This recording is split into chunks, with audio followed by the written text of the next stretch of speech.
lengleng rarasing pamyat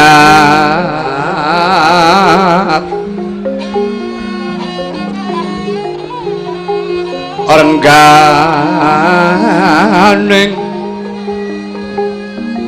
Datulaya Sri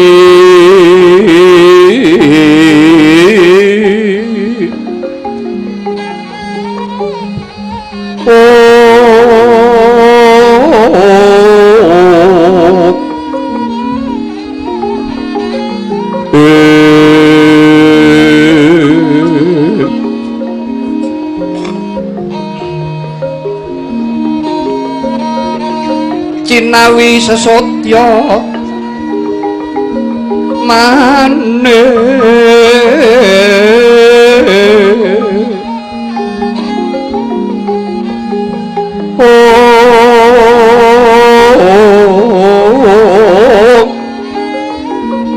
sumawur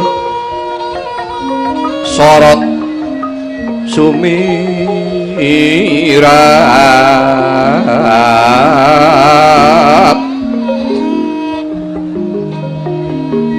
sirate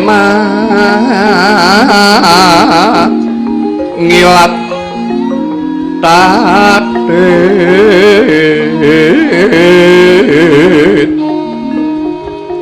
ya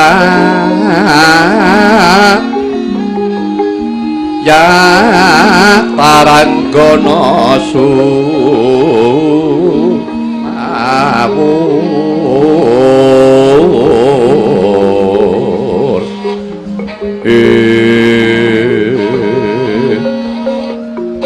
ujwalaniraku menyar pindha sirating Jibang Rawi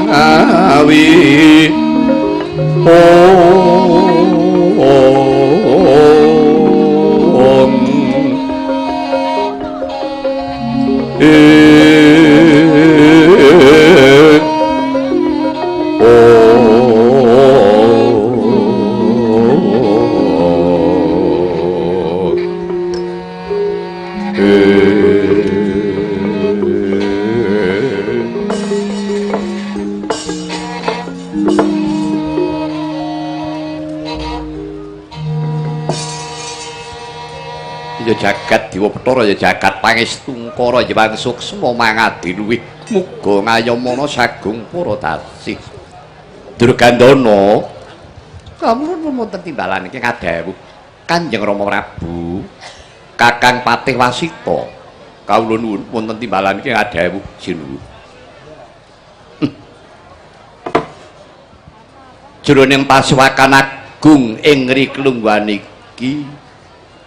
janjane mono negara Wirata kuwi ayem tentrem ora kurang sawiji apa nanging sumurupa Ngger Durgandana kang dadekake sungkawaning penggalihipun bapa ruwet rentenging tiasing sun ora ana liya mung mikirake perkara Mbak Yumu si Durgandini ya si loro amis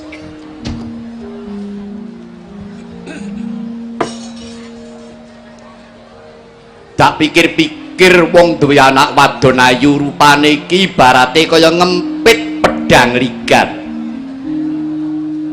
sisip sembire kurang-kurang bejane iso awake dhewe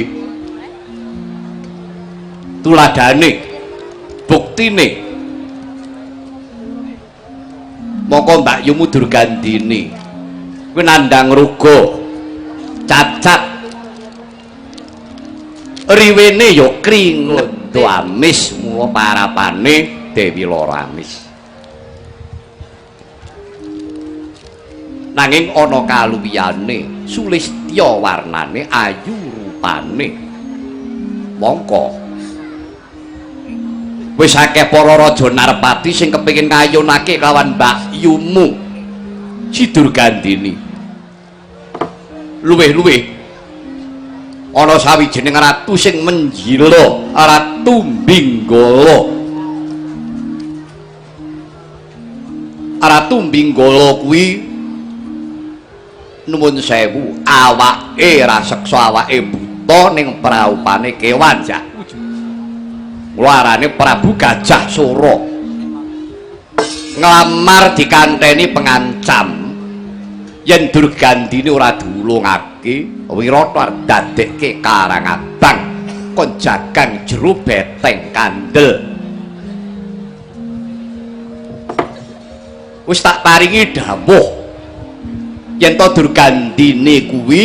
linggar saka kraton ora ngandel mongko rak ya tenan ora ana jamake ratu kok nganti mblinjani karo wecane ngoncati karo tembunge mongko nalika semono Mbak Yumu Durgandini kuwi tak kon nindake tarak brata apa nindakake dharma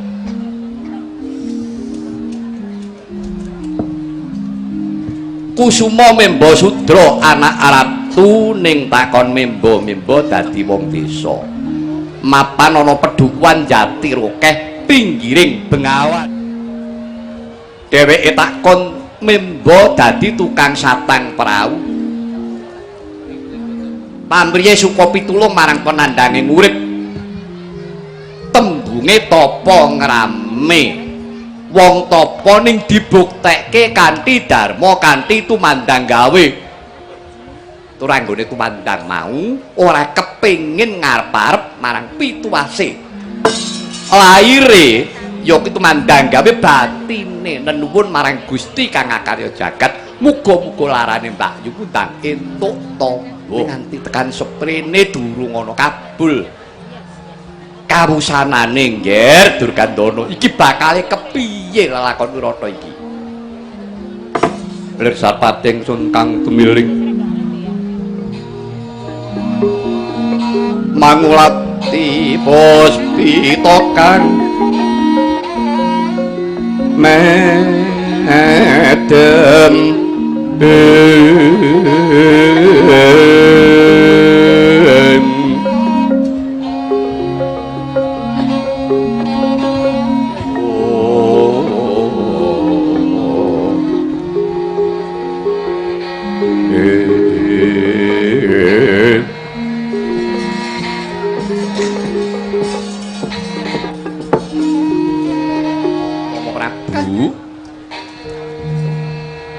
kepareng ingkang putra munjuk atur ya piye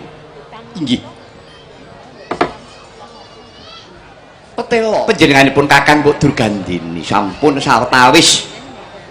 dangu anggenipun mapan wonten padukaning Jati Rokeh mongko babar pisan paduka Kanjeng Rama inggih boten utusan dumateng pertapan Jati Rokeh sarta inggih boten wonten pawarta saking Jati Rokeh ingkang dumugi wonten negari Wirata Durgandana wonten dawuh sengadi tak culke Mbak Yumu sepira kadiwasane atine Mbak Yumu si Durgandini sebab yen dheweke kuwi tarak brata dheweke prihatin bola-bali tak tiliki bolak-bali aku utusan tegese panjenengan ingsun iki durung tega lan durung cong rasane ati pituduh marang putra mekaten Rama iya piye Patih Wasita inggih matur lho sinuwun menawi saking pamanggih kula badya kados pundi kemawon ingkang putra menika pawestri tegesipun lari estri menawi ngantos mangke wonten menapa-menapa nggih kados pundi mongko petang kula menika sampun dangu jengkaripun ingkang putra Nini Dewi Durgandini kirang langkung sampun triwarsa ing palenggahan menika tegesipun 3 taun lha yo piye Patih nganti kodeng judeg nggonku mikirake atan mentas sinjang rambut endang-endang malase emane wara tandreman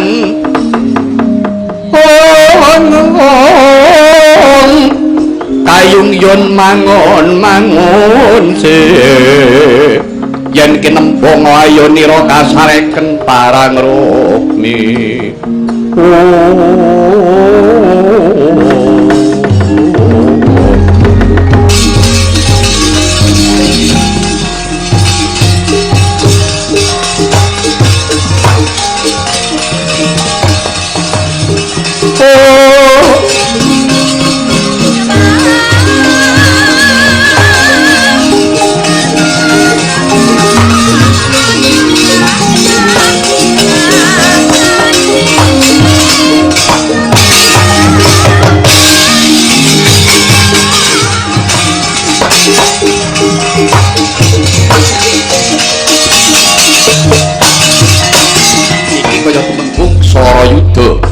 kawula nuwun monggo inggih kula ingkang sowan sinuwun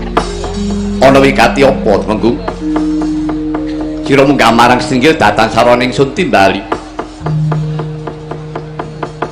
apa ana macan babal saka kerengking kuda ngerap saka wantilan gajat medhot saka wantilan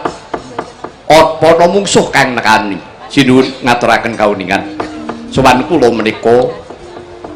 namung badhe ngaturaken pawartos kowe ngaturake pekabaran kawula nuwun inggih pekabaran bab perkara apa pawarta ingkang kula tampi manut ujaring para bakul kang sinambi wara pawarta binandunging karma kabar ingkang kula tampi sesambetan kaliyan ingkang putra Gusti kula Dewi Durgandini Durgandini inggih ana kabar piye sae sinuwun sae sing piye sing cetha paturmu pawarta ingkang kula tampi dinten menika ingkang putra Dewi Durgandini menika sampun nampi kamulyan Sarayuda wonten dawuh sira iku matur ana ngareping ratu lambemu kuwi aja gampang cak kok nemu kamulyan kamulan sing piye iya dereng rampung atur kula ya rampungno luwih dhisik pawarta ingkang kula tampi ingkang putra Dewi Durgandini dinten menika nampi kamulyan karana wonten salah satunggiling brahmana ingkang suka pitulung wonten brahmana ingkang suka pitulung dumateng ingkang putra pun Durgandini perkawis asmanipun kula dereng dungkap kula dereng ngertos malah dinten menika ingkang putra pun Durgandini sampun kagarwa kaliyan pandhita menika kala wau kabar ingkang kula tampi malih malah dinten menika sampun pinaringan momongan mijil kakung sak sampunipun mekaten ingkang putra Dewi Durgandini dipun yasakaken inggih menika negari mapan wonten pinggiring Benawi menika Kanjeng Sinuwun belasalah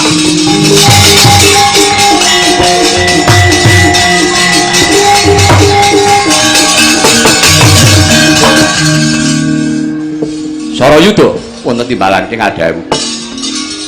tenan aturmu pinawu Sinuwun menika sampun kathah para ingkang sami nakyenaken lan pawarta menika kapara saestu sinuwun yo ora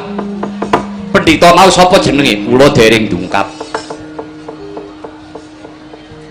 karepe Durgandini iki kepiye to kok malah bingung-bingungke wong tuwa iki kepiye upamane mengkono temenan lan iki sing dadekke rasane atiku tuwuh tandha pitakon nggone yasa keprabon eneng pinggir Bengawan ora yo ngerti to Temenggung Sarayuda Bengawan kuwi tapel wates antarane Wirata karo Ngastina Mongko yen to nganti Liyasa keprabon kuwi mepet ana negara kene ora lunga iki mengko bakal dadi gendra. Durgandana. Wonten timbalan iki ngadhep. Aja mesti kangelan tak utus menawa Jatiroke. Nyatakno yen pancen Mbak Yumu Durgandini temenan kaya ature Sarayuda iki. Aja nganti kesuwen. Mbak Yumu boyongan bali marang negara Wirata. Lan sapa sing wani yasa karaton ning pinggiring Bengawan? Pendhita kuwi sapa? Kraton obrak-abrik perlu pendhitane Patenara. Wis tak dawuh Patenara.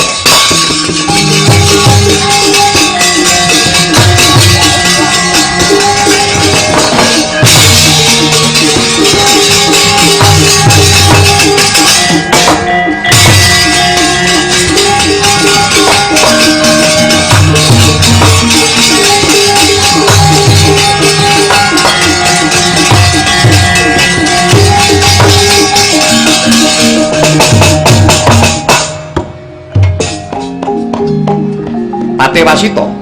wonten timbalan iki ngadhep ya bungah ya susah rasane atiku. Bungahe Durgandini antuk kamulyan susahku.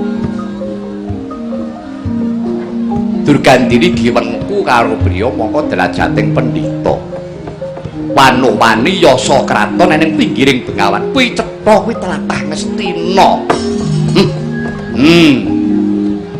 Iki mengko glandang carang saka pucuk lho Paten ora ngati-ati. Kepareng paduka sinun ingsun pribadi uga bakal ngawat-awati. Ingsun ora percaya kelawan Durgandana. Yen to ingsun ora nyipati pribadi ora ana to piwulang Astabrata kae nganggo pataking angin. Wong jumeneng nata wong jumeneng ratu sak bisa-bisa kudu nganggo pataking angin. Angin kuwi bisa nyrambahi sadengah papan. Mbok lenging semut wae meso kelebon angin. Mulane ingsun bakal nyarirani nindaki marang Jatiroke. Kepiye kabare lan kahanane Durgandini? Tata-tata samekta Pati.